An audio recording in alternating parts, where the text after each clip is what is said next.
السلام علیکم۔ پھر میں آپ لوگوں کے سامنے حاضر ہوا تاکہ صدا ہند چینل کے مادھیم سے کچھ باتیں رکھوں۔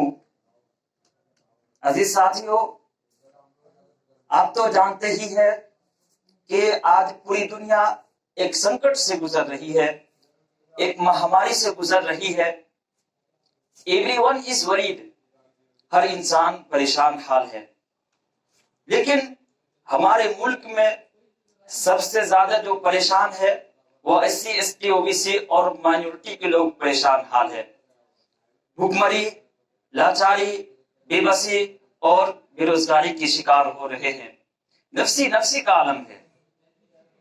لیکن اس کریٹیکل کنڈیشن میں بھی کچھ لوگ ذاتی واد، منوواد، برہمن واد کو بڑھاوا دے رہے ہیں، جو جمہوریت کے لیے خطرہ ہے، جو ڈیموکریسی کے لیے کلنک ہے۔ ایسے وقت میں جب ہمارا دیش ایک سنکٹ سے گزر رہا ہے، ایک مہاماری سے گزر رہا ہے، ایسی ڈھیر ساری مثالیں ہیں کہ ایک BJP کا MLA ہے، وہ گاؤں میں پرچار کرتا ہے کہ مسلمان سبزی والے سے سبزی نہ خریدے کیونکہ کورونا وہی لوگ پھیلا رہے ہیں۔ ٹھیک اسی طرح بجنور کے اندر ایک بوڑھے پر یہ آروپ لگا کر ان کو ذلیل کیا جاتا ہے کہ وہ اپنے کیلے پر پیشاب چھڑک کر بیچتا ہے۔ ٹھیک اسی طرح لکھیم پور کے اندر ٹھیلے پر تربوز بیچنے والے چاند کو یہ آروپ لگا کر اس کے بیٹے کے سامنے پیٹتا ہے کہ وہ تربوز پر کلہ کر کر بیچتا ہے۔ میں سوال کرتا ہوں آپ سے، کیا کوئی ایسا کر سکتا ہے؟ قطعاً نہیں کر سکتا، کیونکہ اس کی روزی روٹی اسی سے چلتی ہے، اور کوئی بھی ویکتی، کوئی بھی انسان اپنی روزی روٹی پر لات نہیں مار سکتا۔ ٹھیک اسی طرح ایک BJP کا ودھایک ہے، وہ راہ چلتے ٹھیلے والے سے نام پوچھتا ہے، اس کو ذلیل کرتا ہے، اس کو رسوا کرتا ہے۔ میں پوچھتا ہوں کہ تم کون ہوتے ہو کسی سے نام پوچھنے والے؟ تم کو کس نے اس چیز کی اجازت دی کہ تم کسی سے نام پوچھو، اس کو رسوا کرو، اس کو ذلیل کرو؟ آپ نے سنا ہوگا، آپ نے دیکھا ہوگا کہ کچھ دن نریندر مودی اور موہن بھاگوت نے یہ ٹویٹ کیا تھا کہ بیماری نہ ذات دیکھتا ہے، نہ دھرم دیکھتا ہے، نہ انسان کو دیکھتا ہے، جس کو بھی بیماری لگنی ہوتی ہے تو وہ لگ جاتی ہے۔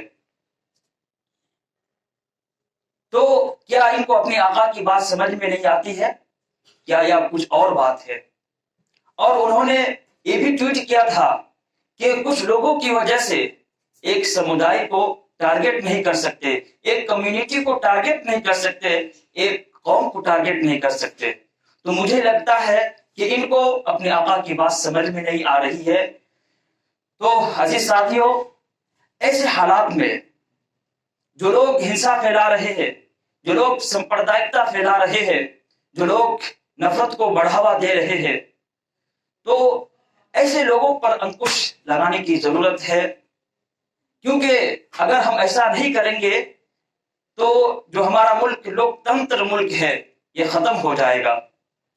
ایسے حالات میں جب ہمارا ملک ایک سنکٹ سے گزر رہا ہے، ایک مہاماری سے جوجھ رہا ہے، اور SC ST OBC اور مائنورٹی کے لوگ پریشان حال ہے، بھوکمری کا شکار ہے، ڈپریشن کے شکار ہو رہے ہیں، اسپتالوں کی بری حالت ہے، سرکار انتظام کرنے میں ناکام ہو رہی ہے، اور صرف 5% لوگوں کو گورنمنٹ کے جانب سے لوگوں کو مدد پہنچی ہے۔